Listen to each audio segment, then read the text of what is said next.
मालमत्ता कर सर्वेक्षणात मोठा घोटाळा, स्थापत्य कन्सल्टंटवर भ्रष्टाचार व महसूल नुकसानीचे गंभीर आरोप। पिंपरी चिंचवड महानगरपालिकेच्या मालमत्ता सर्वेक्षण व कर आकारणीवर गंभीर अनियमितता व भ्रष्टाचार झाल्याचा आरोप करत माजी विरोधी पक्षनेते तथा नगरसेवक विनोद नथे यांनी आयुक्तांकडे उच्चस्तरीय चौकशीची मागणी केली आहे। स्थापत्य कन्सल्टंट्स या खासगी संस्थेमार्फत करण्यात आलेल्या सर्वेक्षणामुळे महापालिकेच्या महसुलात मोठा फटका बसल्याचा दावा त्यांनी या निवेदनाद्वारे केला आहे। नडे यांच्या आरोपांनुसार अनेक मालमत्तांची प्रत्यक्ष पाहणी न करताच मनमानी पद्धतीने कर आकारणी करण्यात आली आहे। अस्तित्वात नसलेल्या मालमत्तांनाही कर आकारण्यात आला असून अनधिकृत मालमत्तांची नियमबाह्य विभागणी करून विशिष्ट घटकांना लाभ मिळवून देण्यात आला। तसेच काही मालमत्तांवर दुबार कर आकारणीही करण्यात आली।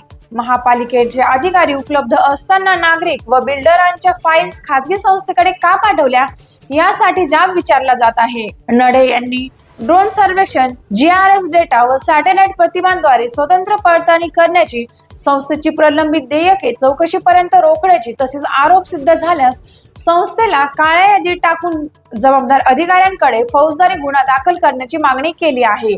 या प्रकरणाची प्रशासन काय भूमिका घेणार याकडे शहराचे लक्ष लागले आहे।